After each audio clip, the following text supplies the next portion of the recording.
اللہ اللہ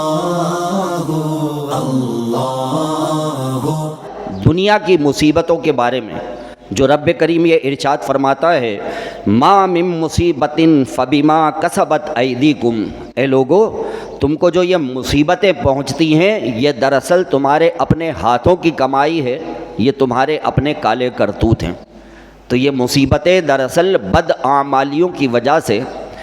بندے ان مصیبتوں میں مبتلا ہو جاتے ہیں۔ تبلیغ قرآن و سنت کی غیر سیاسی عالمگیر تحریک، دعوت اسلامی کے مختلف شعبہ جات ہیں، ان میں سے ایک شعبہ جو ہے وہ روحانی علاج کا بھی ہے۔ تو مختلف مساجد میں جو ہے وہ بستے لگتے ہیں اور وہاں پر لوگ آتے ہیں اور آ کر کے اپنی پریشانیاں جو ہیں وہ بیان کرتے ہیں۔ تو جن لوگوں کو وہاں مقرر کیا گیا ہے دم درود تعویذ وغیرہ کے لیے، تو وہ ان کی تکلیفیں پریشانیاں سن کے اللہ کے کلام میں سے کچھ پڑھنے کے لیے بتا دیتے ہیں، یا کوئی تعویذ وغیرہ دے دیتے ہیں، یا پانی دم کر کے دے دیتے ہیں۔ تو اس طرح سے ایک روحانی علاج کا سلسلہ جو ہے وہ جاری رہتا ہے۔ تو مختلف مساجد میں بستے وغیرہ لگتے ہیں روحانی علاج کے۔ تو جو وہاں پر لوگ مقرر ہوتے ہیں ان میں سے بہت سارے جو ہے وہ میرے جاننے والے بھی ہیں۔ تو ان میں سے اکثر لوگوں سے میری جب بات ہوئی تو وہ بتاتے ہیں کہ جو لوگ آ کر کے ہم کو اپنی تکلیفیں بیان کرتے ہیں نا، تو ان میں سے 90% تکلیفیں جو بیان کی جاتی ہیں وہ یہ ہیں۔ کیا کہتے ہیں؟ بھائی روزی میں برکت نہیں ہوتی ہے، کاروبار بالکل ختم ہو گیا ہے، دکانیں نہیں چلتی ہے، اتنی انویسٹمنٹ کی ہوئی ہے کوئی فائدہ نہیں، بس نقصان ہی نقصان ہوتا ہے۔ یا تو یہ تکلیف بیان کرتے ہیں، یا کیا تکلیف بیان کرتے ہیں؟ بھائی بیماریاں بہت ہو گئی ہیں، جسم میں ہر وقت درد رہتا ہے، دل کی کمزوری ہو گئی ہے، پھیپھڑے کمزور ہو گئے، نظر کمزور ہو گئی ہے، یادداشت کمزور ہو گئی ہے، جسم کے اندر جو ہے وہ کمزوری بہت آ گئی ہے۔ یا تو یہ بیان کرتے ہیں، یا یہ بیان کرتے ہیں کہ بھائی اولاد جو ہے وہ ہماری بات نہیں مانتی، اولاد نافرمان ہو گئی ہے، نہ ان کو پڑھائی سے رغبت ہے، نہ ان کو گھر کے کاموں سے رغبت ہے، بس کھیل کود میں لگے ہوئے ہیں، اولاد جو ہے وہ نافرمان ہو گئی ہے، تو اس کے لیے کوئی تعویذ وغیرہ عنایت فرمائیں، اولاد ہماری بات نہیں مانتی۔ اچھا، یا یہ بیان کرتے ہیں کہ بھائی پتہ نہیں کیا ہو گیا ہے، رات کو نیند ہی نہیں آتی ہے، بستر پہ لیٹے رہو، ادھر سے ادھر کروٹیں بدلتے رہو، نیند ہی نہیں آتی ہے۔ ڈاکٹر کے پاس گئے تو وہ ہم کو نیند کی گولیاں دے دیتے ہیں، نیند کی گولی کھاتے ہیں تو نیند آتی ہے، اور اگر نیند کی گولی نہیں کھائیں تو نیند ہی نہیں آتی ہے، رات کے 3-3 4-4 بج جاتے ہیں، بالکل نیند غائب ہو گئی ہے۔ تو اس کا کچھ علاج بتاتے ہیں۔ تو زیادہ تر جو ہے وہ یہ تکلیفیں اور مصیبتیں لوگ آ کر کے بتاتے ہیں۔ اچھا، اب آئیے میں آپ کو بتاتا ہوں کہ ان تکلیفوں کی وجہ کیا ہے، اور کہیں ایسا تو نہیں ہے کہ یہ ساری تکلیفیں ہمارے اپنے کالے کرتوتوں کی وجہ سے ہوں، ہماری اپنی بدعمالیوں کی وجہ سے ہوں۔ تو آئیے ایک حدیث پاک کی روشنی میں ہم اس کا جائزہ لیتے ہیں۔ اچھا، قبل اس کے کہ یہ جو باتیں میں نے آپ کے سامنے بیان کی ہیں،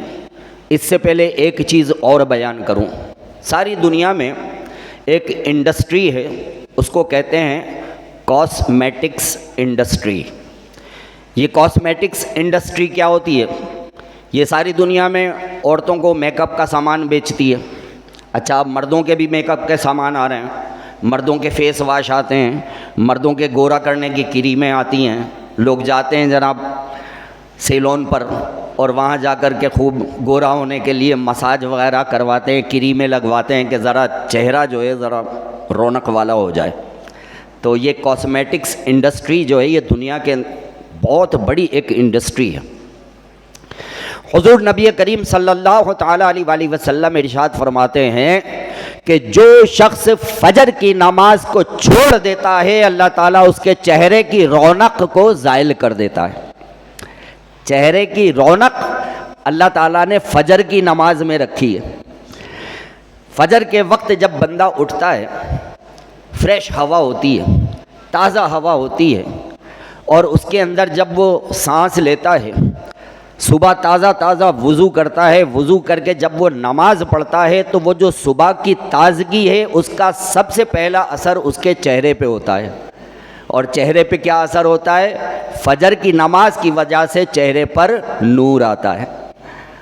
تو پیارے آقا صلی اللہ علیہ وآلہ وسلم ارشاد فرماتے ہیں کہ جو شخص فجر کی نماز کو ترک کر دیتا ہے، نماز فجر کو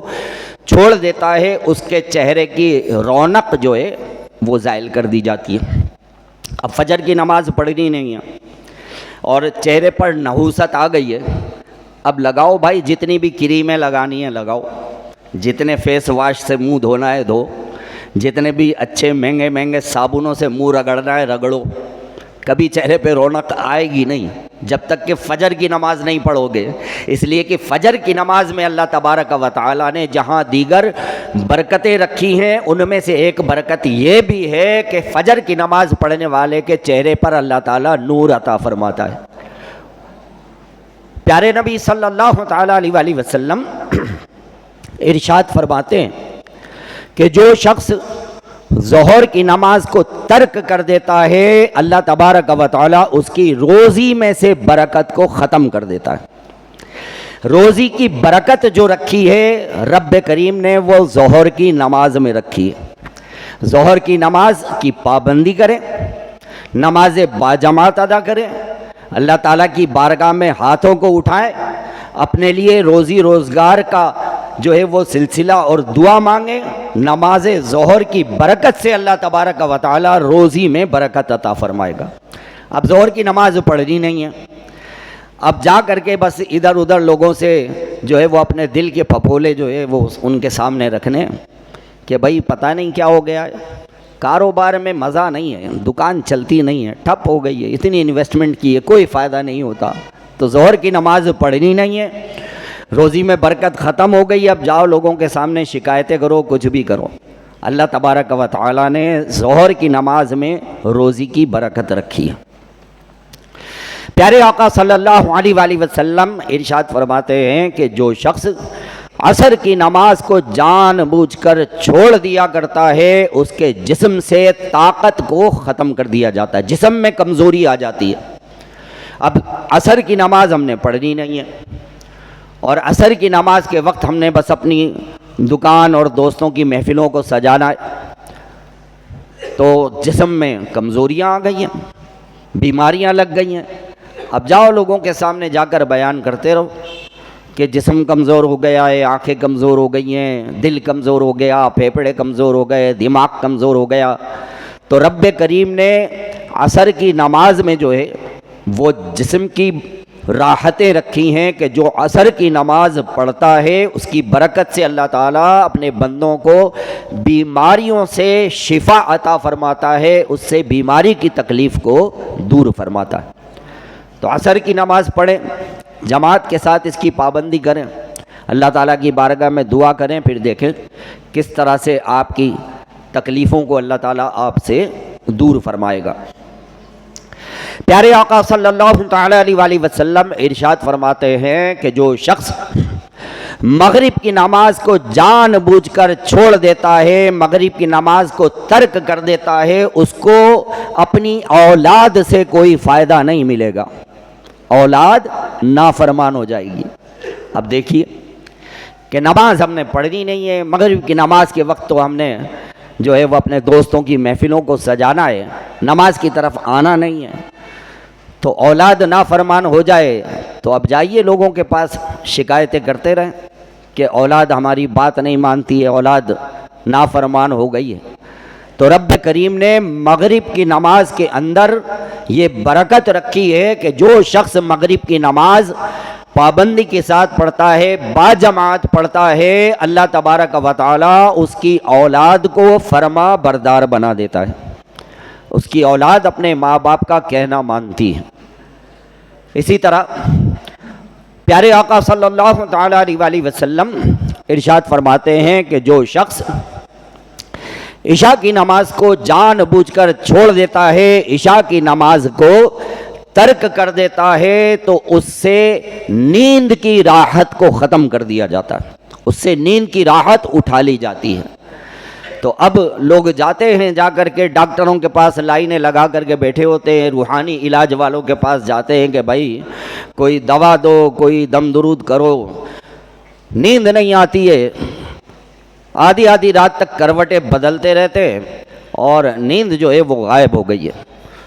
تو اللہ تبارک و تعالی نے نیند کی راحت، دل کا سکون جو ہے یہ عشاء کی نماز میں رکھا ہے۔ عشاء کی نماز پابندی سے با جماعت پڑھو، اللہ تعالیٰ کی بارگاہ میں دستے طلب اٹھاؤ، رب کریم تمہاری فکریں دور فرمائے گا، تمہاری ٹینشنیں دور فرمائے گا، تمہاری تکالیف کو دور فرمائے گا، اور پھر دیکھو تم کو کیسی پیاری پیاری نیند آتی ہے۔ جو لوگ نماز کی پابندی کرتے ہیں، میں ان کی آپ کو کیفیت بتاتا ہوں۔ جو نماز کی پابندی کرتے ہیں، اگر کبھی عشاء کی نماز میں کوئی جو ہے وہ ان سے سستی ہو گئی اور عشاء کی نماز جو ہے ان کی جماعت سے نکل گئی اور تنہا نماز بھی نہ پڑھ سکے، دکان پہ مصروف تھے، گھر چلے گئے، تو آپ یقین کریں کہ ان کو ایسی ہر وقت ٹینشن لگی رہتی ہے کہ عشاء کی نماز نہیں پڑھی ہے، عشاء کی نماز پڑھنی ہے، عشاء کی نماز نہیں پڑھی ہے، عشاء کی نماز پڑھنی ہے، اور جب تک وہ عشاء کی نماز پڑھ نہیں لیتے ان کے دل کو سکون نہیں ملتا ہے۔ بالکل یہ میں آپ کو حقیقت کی بات بتا رہا ہوں کہ جب تک عشاء کی نماز پڑھ نہیں لیتے دل کو سکون نہیں ملتا، اور جب عشاء کی نماز پڑھ لیتے ہیں یقین مانو ایسی کلیجے میں ٹھنڈک پڑتی ہے کہ ایسا لگتا ہے بس اللہ نے کیسی برکتیں عطا فرما دی۔ تو میرے پیارے بھائیوں،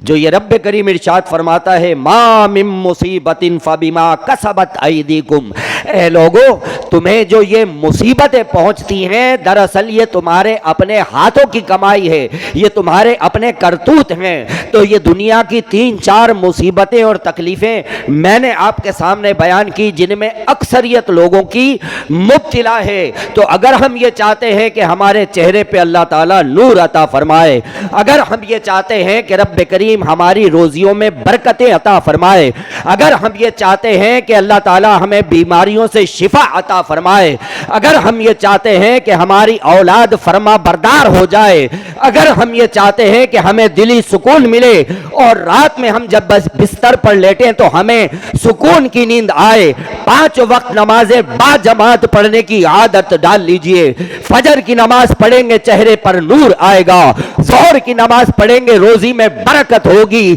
عصر کی نماز پڑھیں گے اللہ تعالیٰ بیماریاں دور فرمائے گا، مغرب کی نماز پڑھیں گے اولاد فرما بردار ہو جائے گی، اور عشاء کی نماز پڑھیں گے تو سکون کی نیند آئے گی۔ تو یہ ہے دنیا کی مصیبتیں اور ان دنیا کی مصیبتوں کے اسباب اور ان دنیا کی مصیبتوں سے بچنے کا طریقہ۔ تو جناب شیخ سعدی علیہ رحمہ نے بڑی پتے کی بات بتائی، فرماتے ہیں کہ جو دنیا کی مصیبت سامنے ہو اور بندہ اس مصیبت سے غفلت کرے اور واپس سو جائے، غفلت کی نیند میں پڑ جائے تو وہ بے وقوف ہے، اور جس کے آگے آخرت کی مصیبتیں موجود ہوں، آخرت کی تکلیفیں موجود ہوں اور وہ پھر بھی غفلت میں پڑا رہے تو فرماتے ہیں کہ وہ اس سے بھی بڑا بے وقوف ہے۔ تو میرے پیارے بھائیوں، بڑی رات آئی، بڑی شب آئی، ہم نے نوافل بھی پڑھے، ہم نے نماز کی پابندی بھی کی، بہت سے لوگوں نے روزہ بھی رکھا ہوگا، اور اتنی عبادت کرنے کے بعد ہم پھر اگر غفلت کا شکار رہے اور نمازوں کی طرف رغبت نہ کی تو یقیناً یہ بہت بڑی بے وقوفی ہے۔ اور اب تو ویسے بھی ماہ رمضان المبارک کی آمد ہے، تو ہمیں ماہ رمضان المبارک کا بھی استقبال کرنا چاہیے۔ اللہ تبارک و تعالیٰ سے دعا ہے کہ ہمیں جو کچھ بیان کیا ان نیک اعمال پر عمل کرنے کی توفیق اور جذبہ عطا فرمائے۔